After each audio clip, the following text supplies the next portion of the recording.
what the outcome will be. Because, for example, for me, I know I cannot be delusional enough to think like, oh yes, this is going to be perfect, it's going to work out. I can't do that, and a lot of people can't do that either. And then you hear stuff like, oh, you just have to be convinced of your success. My advice would be, try to be more neutral. Like, let's just see what happens, right? I'll do my part. If it happens, great. If it doesn't, well, at least I've learned something. When it comes to daily life, if there's something in my daily life that bothers me, that makes me think really negatively, I try to think of something positive in return to like neutralize it. So I would say things like, yes, this is horrible, but I try to think of something. It doesn't matter how little it would be, but instead of being it all bad, I try to add something a little good to make it not so bad. One thing you can do is, if you notice that you're just negatively talking to yourself and you're kind of spiraling, you can stop yourself. You can say to yourself, you know what, this is not really helping anyone, this is not helping my situation, I'm just torturing myself for no reason because I cannot even predict the outcome. So you can stop that, but also I think it's important to realize that we are all human and we all think negatively sometimes. It is natural, it is part of the human experience. That being said, I try to think in a bit more of a neutral tone, because you can never predict the outcome. You don't know if it will be a success or a fail, right? Okay, next, how to face the transition into my 20s. I think I'm a bit attached to my adolescence and the fact that I'm growing older and that now I have to face things on my own, or being independent in general is scary. Sending you love. I'm sending you love back. So I don't know how many of you actually know how old I am, but I'll be turning 29 this year. I know, it's starting to get a bit serious. I'm joking.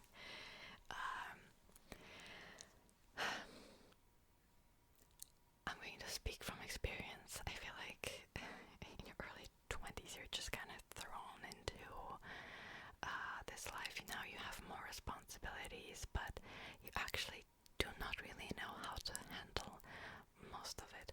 Everything is new.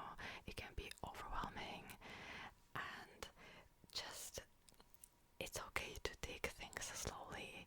I think my advice would be, don't try to grow up too quickly. I've made that mistake.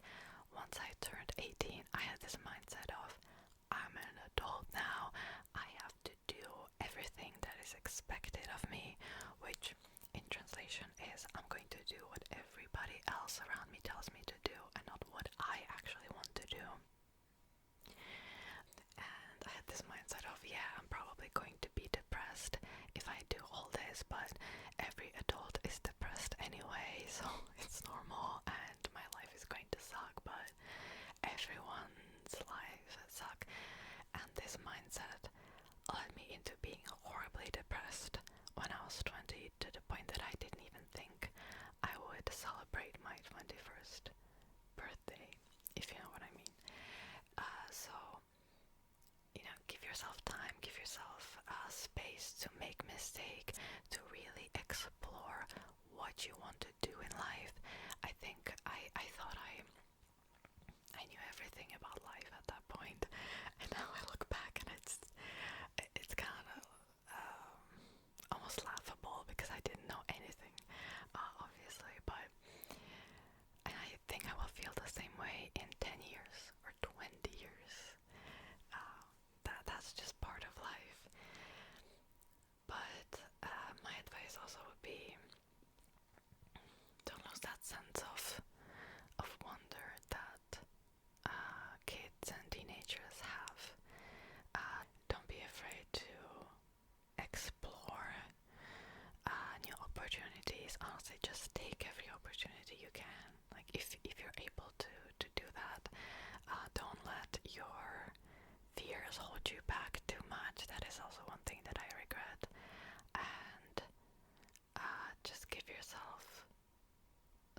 just to learn.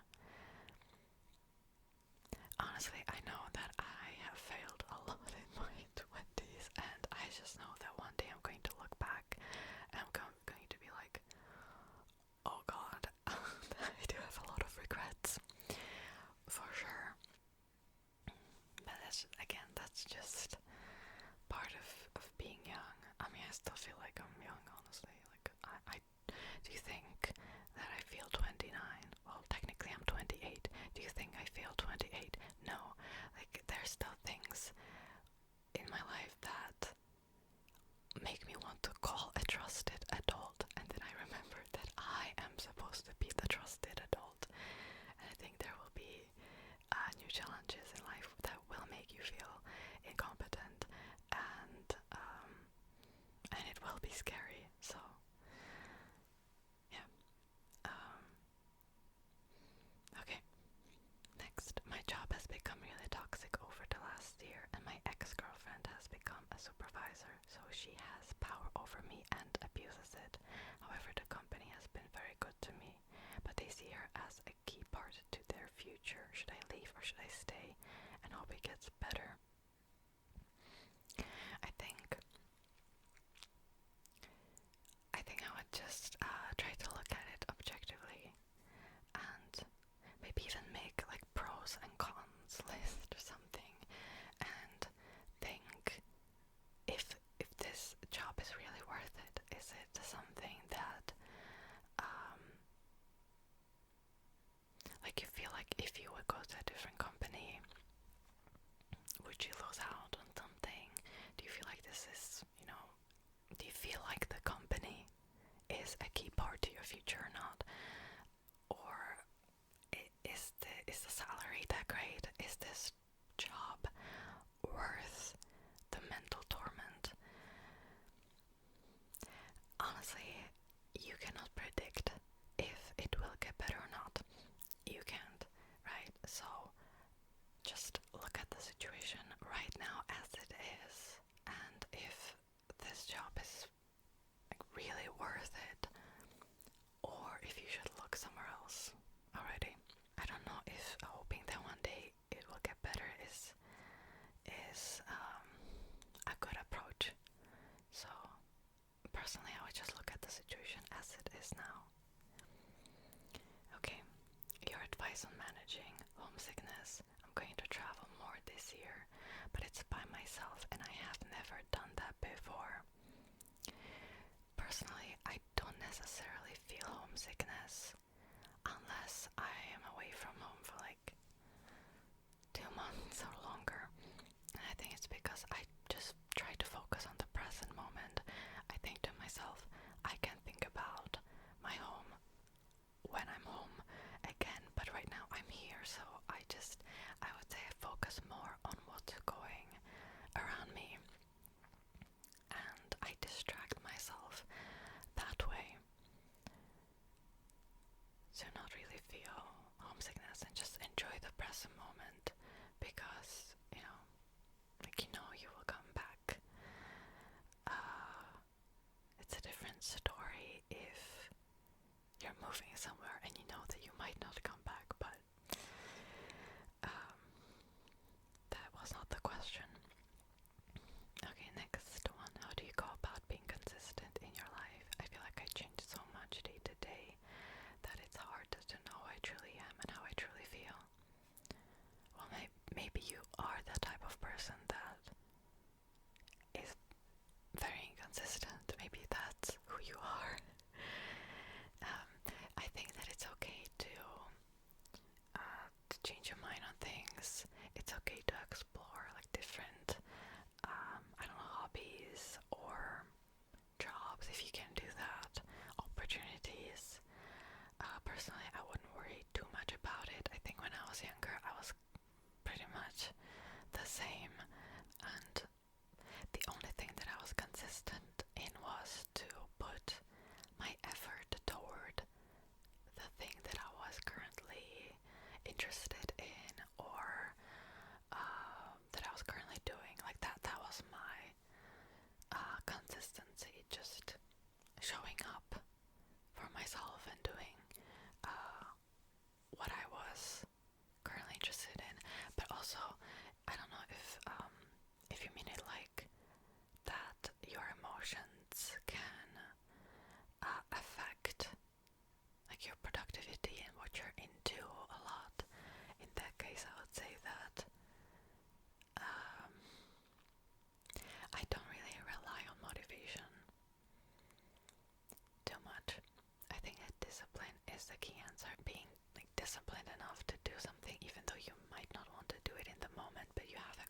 achieve is the key.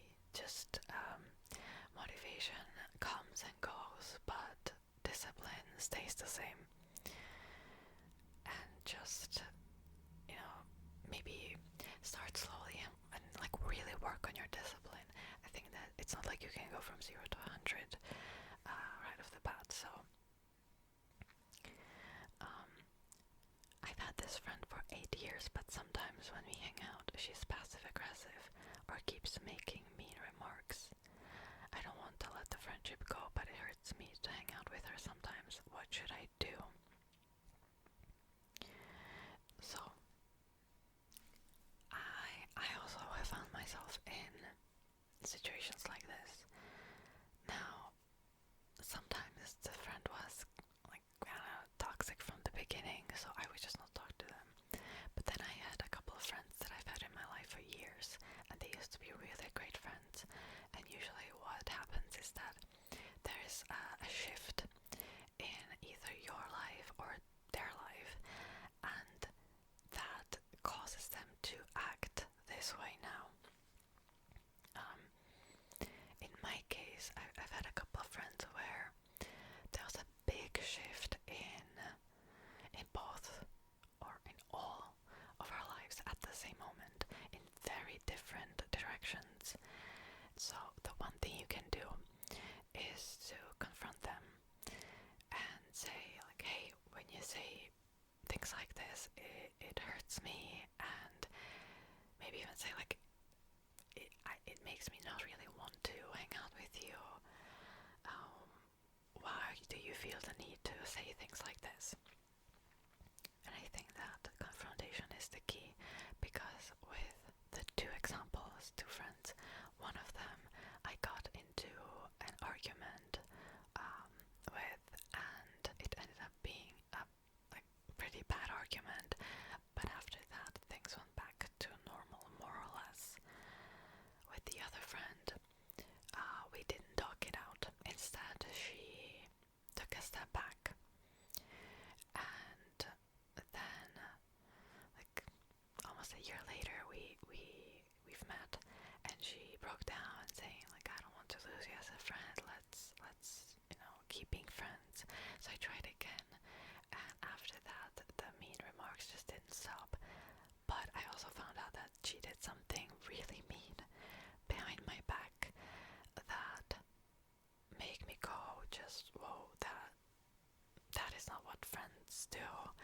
And after that, the friendship pretty much fell apart. And I think if you don't confront someone, it only breeds resentment, and then it's too late to save the friendship. And it was clear that with the second friend, we just became two very different people, and yeah, just the friendship fell apart. So my best advice would be confrontation. And I am someone that does not like confrontation, but it is necessary sometimes. How to tell if someone is flirting with you or just being nice? Honestly, I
never know with people.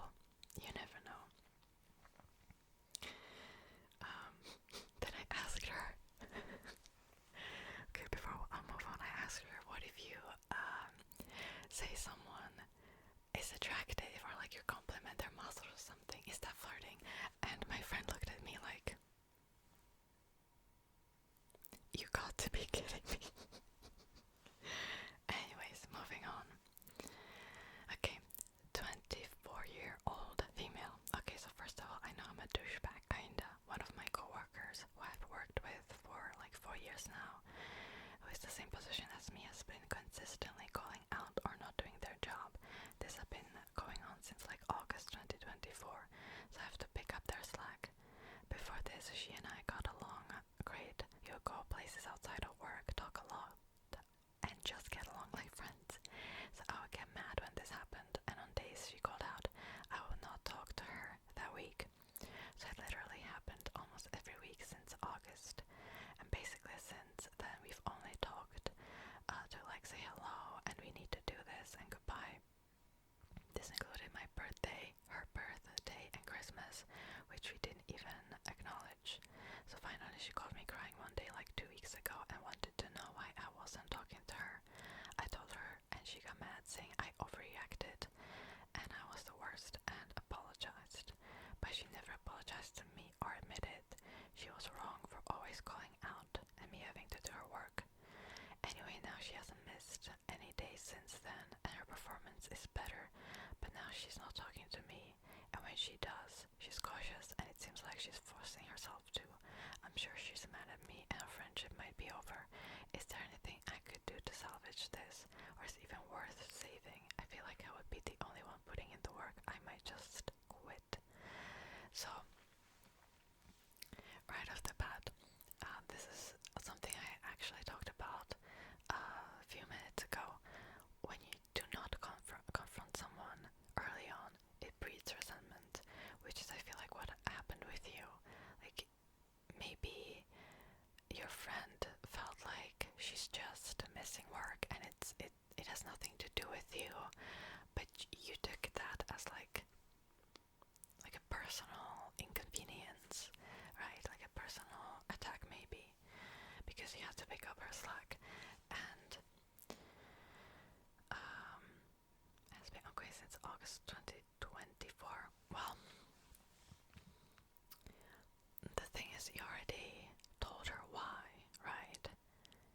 And it says that she got mad, saying I overreacted and I was the worst and I apologized.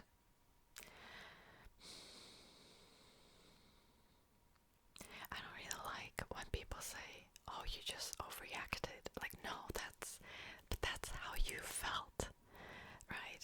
I don't like when you call someone out on their bullshit a little bit and they just say, oh, you overreacted. It also seems like you have apologized, which would be my first advice, like being completely honest and like say this is the reason why. But you already did that. So at this point, I think the best thing you can do is just give her time and see if it goes back or not, right? Like, you cannot force someone to be your friend. You can't force someone to talk to you. I think, yeah, I feel like she probably didn't think it was a big deal, right? So that's why she reacted that way. I feel like you did everything right. Now I think it's a little bit up to her to decide if she still wants to be friends or not after this.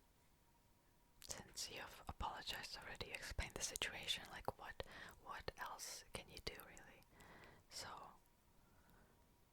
I think at this point I feel like there's not much that you can actually do to salvage it if the other person is not responsive, right? So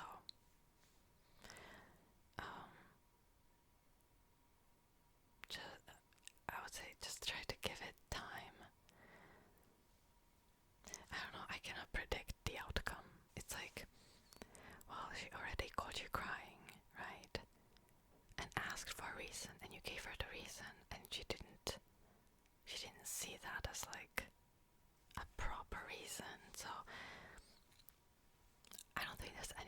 you can do, honestly. Okay, do you have any advice on traveling to a foreign country? For a travel noob, I'm from the US and have never traveled outside the country before, but I like the idea of traveling to different countries and seeing new places, and I'm considering a trip to France next year. Any advice or thoughts on the topic would be appreciated. So, I'm going to give you one advice that I would give to people just, traveling abroad for a while, especially if you're by yourself or even moving to a different country. Do your research. Research. Watch like videos. Especially if there are videos on like the most common scams, because listen, I'm from Europe. I love Europe, but there are tons and tons of scammers in the main touristy areas. And you see, I thought that I've heard of everything, but then I watch a video about a different European country, and there's like a different scam that they're describing. So do your research, look up like all those travel tips, what you would like to see. I would say just plan ahead as well, and just try to absorb as much information as you can about the country, and don't just walk into it completely blindly. And the thing is, sometimes it's really hard to actually be given like the not so great information about a country, because obviously people, its citizens maybe don't want to talk about the bad aspects of the country, which is understandable, but really try to dig in as deep as you possibly can. That would be my advice. I don't know if you heard it, but there must be a huge wasp outside my window because it's making such a loud noise. My windows are closed. Is it like the size of a hamster? I don't know. It looks like it. Also, learn basic phrases of the language just to get by, and especially the French. They're known for not wanting to speak English. So I remember in Paris, even though sometimes, because it was, what was that? Like sometimes I would talk to them in English because I cannot speak French, right? And English is my second language, so it's like I have no other option. And they would reply to me in French, and like they understood me, but they would just reply in French either way. I'd be like, but it was fine. It was fine. Oh, and I have a video actually talking about my brief trip to Paris. The McDonald's, I don't know if they changed it, but back then, it was just 2 years ago,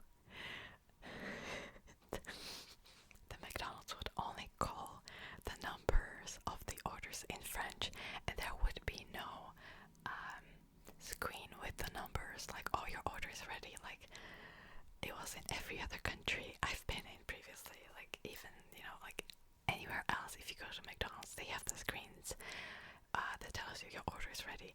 They were only calling out the numbers in French, so my friend and I were just like standing there like, and then French numbers are really difficult. Sorry, I'm kind of like shitting on friends, but like the system very different, right? So I'll be just waiting there like trying to understand the French numbers. So yeah, that might be a good tip. Learn French numbers, at least a little bit.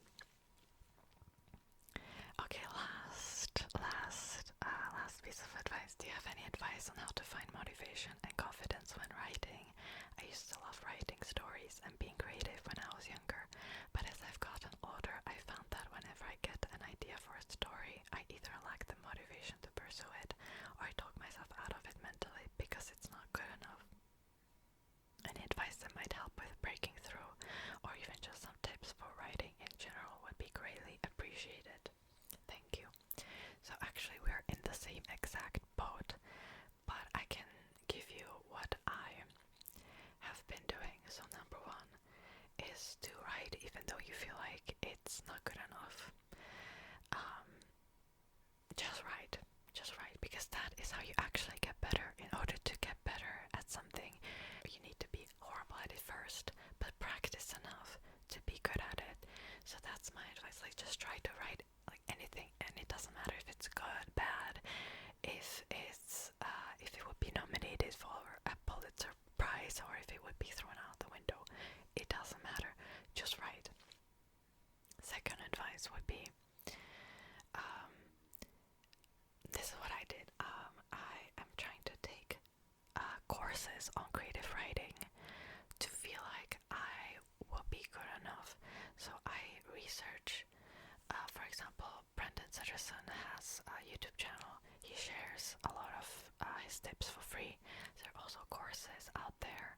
If you look up, I think I found one on like Coursera a while ago, or was it edX?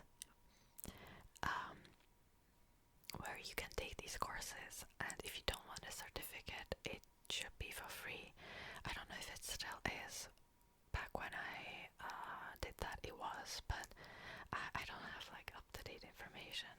So I would take like actual courses that I would feel like I have a good framework to even begin writing, or feel like I'm good enough. That being said, I could take all the creative writing courses in the world and I could still be shit. I mean, that's a very real possibility.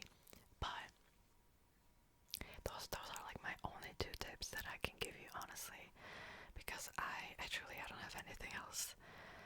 I would love to hear other advice in the comments. Okay, so that's it for today's video. The sun came out during the video, which is always slightly annoying because then I have to go and like try to edit the lighting, but there's not much I can do about that.